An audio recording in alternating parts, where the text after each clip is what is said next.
তাফসীর মাহফিলগুলোতে on 44 জারি করেছিল। সাইদির তাফসীর মাহফিলগুলোকে বন্ধ করে দেওয়া হয়েছিল, কিন্তু বাংলাদেশে কি তাফসীর মাহফিল বন্ধ ছিল? কথা বলেন ছিল? আগামীতেও থাকবেন। আজকে যে এই তরুণ মুফাসসির পরিষদ তৈরি হয়েছে, তাদের বলিষ্ঠ কণ্ঠস্বরে আগামী দিনে সাইদের কণ্ঠগুলো সারা বাংলাদেশ বাদ করে ইসলামী আন্দোলনকে বেগবান করে সারা বিশ্বে ইসলামী খেলাফত রাষ্ট্র কায়েম করে ছাড়বে ইনশাআল্লাহ। ডক্টর আবুল বাশার নোমানী, উপস্থিত নেতৃবৃন্দ এবং প্রাণপ্রিয় ওলামায়ে কেরাম, আসসালামু আলাইকুম ওয়া রাহমাতুল্লাহি ওয়া তাআলা বারাকাতুহু। আল্লাহ তাআলার দরবারে শুকরিয়া জানাচ্ছি যে মহান রব্বুল আলামিন আমাদেরকে একান্ত মেহেরবানি করে আজকে আমাদেরকে উপস্থিত হওয়ার মতন তৌফিক দান করেছেন। এজন্য মহান মনিবের দরবারে শুকরিয়া আদায় করি, সকলে বলি আলহামদুলিল্লাহ। দরুদ ও সালাম পেশ করছি বিশ্ব মানবতার মহান শিক্ষক, সর্বকালের সর্বশ্রেষ্ঠ আলেম, সর্বকালের সর্বশ্রেষ্ঠ মানুষ, আমার আপনার প্রিয় নেতা জনাবে মুহাম্মদুর রাসূলুল্লাহ সাল্লাল্লাহু আলাইহি ওয়াসাল্লামের প্রতি। সম্মানিত উপস্থিতি, আজকের এই দিনে আমাদের প্রিয় মুফাসসিরকে আমরা হারিয়েছি। একটি নষ্টা, বস্তা পচা, গন্ধযুক্ত একটি অপবাদ দিয়ে তাকে দীর্ঘদিন কারাগারে আটক রেখে মেডিকেল কিলিংয়ের মধ্য দিয়ে তাকে হত্যা করা হয়েছে। এটা সারা বাংলাদেশের আজকে সব মানুষ এটা পরিষ্কার যে তাকে হত্যা করা হয়েছে। যেই মানুষটিকে সন্ধ্যার সময় নিয়ে আসা হলো, বিজন অ্যাম্বুলেন্স থেকে যখন নামলো তখন কি হাস্যোজ্জ্বল চেহারা, সে কারারক্ষীদের সাথে হাসতেছেন এবং হুইল চেয়ারে করে নামতেছে। এরকম একটা মানুষ অসুস্থ, এটা আসলে শয়তান বিশ্বাস করতেও হিমশিম খায়, ঠিক কিনা ভাই? অথচ সেই লোকটাকে আমি তখন এশারের নামাজে গিয়েছি, নামাজ থেকে এসে দেখি আমার মোবাইলে প্রায় 20টার অধিক ফোন, দায়িত্বশীলের ফোন, জনশক্তির ফোন। একে একে ব্যাক করতে রাখলাম, সবার মুখে একই বক্তব্য যে সাইদি সাহেব নাকি মারা গেছে। ঘটনা সত্য কিনা? দায়িত্বশীলকে বললাম দ্রুত, দায়িত্বশীল বললেন যেখানে আছেন ওখান থেকে দ্রুত চলে আসেন, হসপিটালের দিকে চলে আসেন, সকল জনশক্তি চলে আসার নির্দেশনা। আমরা পিজির দিকে রওনা হলাম, যায় দেখি অবস্থা যেটা সেটাই, উনি আর দুনিয়াতে নেই। উনি জন্মগ্রহণ করেছিলেন 1940 সালের 2রা ফেব্রুয়ারিতে, ইন্দুরকানি তার এলাকা, যদিও এটা তার এলাকা না, আমি যতটুকু জেনেছি। উনি শহীদ হয়েছেন আজকে এই 14ই আগস্ট 2023 সালে। তার বয়স তখন ছিল 83 বছর। তার 4 সন্তান আমরা জানি। প্রথম সন্তান ছিলেন নাইম সাইদি, দ্বিতীয় সন্তান রাফিক বিন সাইদি, তৃতীয় সন্তান শামীম সাইদি এবং মাসুদ সাইদি। এই 4 সন্তান তিনি তার ছিলেন। তার পড়াশোনা ছিল খুলনা আলিয়া মাদ্রাসায়, এক ভাই বলেছেন খুলনায় বাসা, এবং তিনি সারসিনা জামিয়া ইসলামিয়া মাদ্রাসার ছাত্রও ছিলেন। এরপরে তার পিতার নাম ছিলেন ইউসুফ সাইদি, আপনারা জানেন। তার মাতা ছিলেন গুলনাহার, এবং তিনি শুধুমাত্র তাফসির জগতেই নয়, বাংলাদেশের যেখান থেকে আইন পাশ করা হতো সেই জায়গার পার্লামেন্টারি সদস্যও ছিলেন 1996 থেকে 2006 সাল পর্যন্ত। এবং তিনি অনেকগুলো গ্রন্থ লিখেছেন, আপনারা জানেন, ইতিমধ্যে পেয়েছেন 77টা গ্রন্থর ইতিমধ্যে আমি যতটুকু জানি 77টা গ্রন্থ তার পাওয়া যায়, তিনি লিখেছেন। এবং তার অনেকগুলো তাফসির মাহফিলকে যোগ করে তিনি থাকা অবস্থায় একটা তাফসির বের হয়েছিলেন, তাফসিরে সাইদি তারা নাম দিয়েছিলেন। সূরা ফাতিহার একটা তাফসির তিনি গ্রন্থ লিখেছেন। তার এই যতগুলো মাহফিল করেছেন সেখান থেকে খণ্ড খণ্ড ভাগ করে একটি তাফসির করা হয়েছিল, নাম দেওয়া হয়েছিল তাফসিরে সাইদি।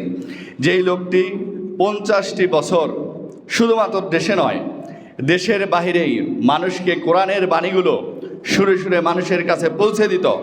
আমরা ছোটোবেলায় দেখতাম গ্রামে যখন টেপ রেকর্ডার ছিল, এই টেপ রেকর্ডার কোনো হালখাতা, এরপরে কোনো মাইক যদি যেখানে বাজতো সেখানে আল্লামা দেলোয়ার হোসেন সাইদি সাহেবের তারা তাফসির ওয়াজগুলো বাজাইতো।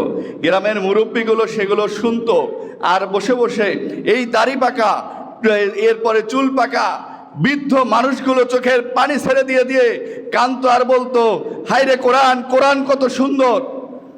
তা আল্লামা দেলোয়ার হোসেন সাইদি সাহেব কত সুন্দর করে কোরআনের এই কথাগুলো মানুষকে বলতো। গ্রামের অসংখ্য মানুষ, মহিলা সহ সেগুলো শুনতো। এবং আগে আপনারা জেনে থাকবেন বিসিআর নামে একটা ছিল, ফিতার মধ্য দিয়ে এরপরে টেলিভিশনে দেখা হতো। আমরা গ্রামে এই ব্যাটারি টেলিভিশন বিসিআর ভাড়া করে মাইকে মসজিদে মসজিদে খবর দেওয়া হতো। আমরা নিজেরা দিয়েছি, আমরা যখন পিচ্ছি ছিলাম, যে আজকে এশারের পরে অমুকের বাড়িতে সাইদি সাহেবের ওয়াজ দেখানো হবে বিসিআরের মাধ্যমে। গ্রামের মানুষ, সাধারণ মানুষ, খেটে খাওয়া মানুষ, যারা কিচ্ছু বুঝতো না, লেখাপড়া নাই, শিক্ষিত না, অশিক্ষিত এই মানুষগুলো এসে এশারের পরে বাড়ি থেকে সারাদিন কাজ করার পরে এশারের পরে এসে এই চাটাই পেরে, গ্রামের খড় পেরে, লাড়া পেরে বসে সাইদি সাহেবের সেই ওয়াজগুলো শুনতো আর চোখের পানিগুলো টপ টপ করে পড়তো। প্রিয় উপস্থিতি, সেই সাইদি সাহেবকে আমরা হারিয়েছি, আমাদের প্রিয় আল্লামাকে আমরা হারিয়েছি। বাংলাদেশ কত বড় সম্পদ হারিয়েছে এটা বিশ্বাস করা যায় না। আপনারা জানেন সাইদি সাহেবের ওয়াজের মধ্যেই তিনি বলেছেন যে আপনার কাবা শরীফের ভিতরে যেখানে সাধারণ মানুষের প্রবেশ নয়, বাংলাদেশের 2 জন মানুষ সেখানে প্রবেশ করেছিল। রাষ্ট্রীয় মর্যাদায় বাংলাদেশ থেকে 2 জন দাওয়াত পেয়েছিল, তার মধ্যে আল্লামা সাইদি। আলহামদুলিল্লাহ, এটা সেই সাইদি। একজন ভাই বলেছেন অনেক দেশের মানুষ বাংলাদেশও চেনে না, কিন্তু সাইদি সাহেবকে চেনে। সেই সাইদিকে আমরা হারিয়েছি, আমাদেরকে জোর করে এটাকে হারানো হয়েছে। ওরা ভেবেছিল এই সাইদিকে যদি ফাঁসি দেওয়া হয়, এই সাইদিকে যদি নিঃশেষ করে দেওয়া হয়, তাহলে বাংলাদেশ থেকে ইসলাম মুছে যাবে।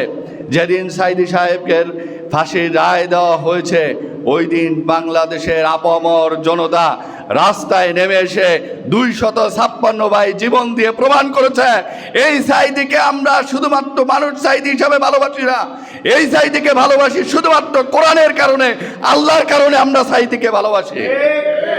সম্মানিত উপস্থিতি, আপনারা এই ইতিহাস জানেন, পত্রপত্রিকায় এসেছেন। সাইদি সাহেবের ব্যক্তির জন্য মানুষকে কখনো ডাকেননি, তিনি মানুষকে ডেকেছেন কোরআনের পথে, তিনি মানুষকে ডেকেছেন আল্লাহর দিকে, তিনি আদর্শের কথা বলেছেন বিশ্ব নবী জনাবে মুহাম্মদ রাসূলুল্লাহ সাল্লাল্লাহু আলাইহি ওয়াসাল্লামের আদর্শের দিকে। যার কারণে এই মানুষ তাকে এত ভালোবাসে, যার কারণে এই মানুষ তাকে শ্রদ্ধা করে, যার কারণে এই মানুষ তার জন্য আজও দোয়া করে। 2023 সালের 14ই আগস্ট আজকের এই দিনে যখন পিজি হসপিটালে তাকে হত্যা করা হলো, আমরা ওখানে গিয়ে জড়ো হয়ে, ওরা যখন প্রশাসন দিয়ে লাশটা নিয়ে যেতে চাইল, আমরা বারবার বাধা দিলাম আর নারায়ে তাকবীর আল্লাহু আকবারের স্লোগান, কান্না সিটটি আমরা দিয়েছিলাম যে আমরা এখানে আমাদের প্রিয় আল্লামার জানাজা দেওয়ার পরে এরপরে তার এলাকায় নিয়ে যাওয়া হোক। অসংখ্যবার আমরা এটা চেষ্টা করেছি, সারা রাত সেখানে চেষ্টা করা হয়েছে, কিন্তু কোনো ক্রমেই তারা আমাদেরকে লাশ দেয় নাই, দিবে না এই বলে আমাদেরকে ফিরিয়ে দিয়েছে। প্রশাসন চতুর্দিক দিয়ে ঘেরাও করা হয়েছে। ফজরের নামাজ কাটাবন মসজিদে পড়ে আমরা যখন আবার শাহবাগ মোড়ে গেলাম, তারা এক পর্যায়ে এসে টিয়ার শেল নিক্ষেপ করলো, আমাদের দিকে গুলি ছুটতে থাকলো। এক পর্যায়ে আমাদের ভাইরা ছেড়ে দিতে বাধ্য হলো, তারা লাশ নিয়ে তারা ফিরোজপুরের দিকে রওনা হলো। বলেন তো, যেই সাইদি আমরা হারিয়েছি, আমরা আজকে এখান থেকে বলতে চাই, একটা সাইদিকে তোমরা হত্যা করতে পারো, একটা সাইদিকে নির্যাতন করে জেলে আটকে রেখেছিলে, এরপরে হত্যা করেছিলে, জানাজারে সাধারণ মানুষকে তোমরা একত্রিত হতে দাও নাই। আজকে বাংলাদেশে অসংখ্য লক্ষ কোটি সাইদি তৈরি হয়েছে, আগামী দিনে বাংলাদেশ ইসলামী রাষ্ট্র তারা কায়েম করেই ছাড়বে ইনশাআল্লাহ। আপনারা কি সেটা পারবেন ইনশাআল্লাহ? সেই আহ্বান দেখে তরুণ মুবাসসির ভাইদেরকে সাইদির মতন হয়ে, সাইদি যেমন পড়াশোনা করে প্রতিটি কথা বলতো, কারো কাছে এক আল্লাহ সারা জীবনে কারো কাছে মাথা নত করে নাই, সেই প্রত্যয়িত্ব নিয়ে আগামী দিনে বাংলাদেশে আপনারা কথা বলবেন ইনশাআল্লাহ, সেই প্রত্যাশা রেখেই আমি আমার কথা শেষ করছি। আসসালামু আলাইকুম ওয়া রাহমাতুল্লাহ।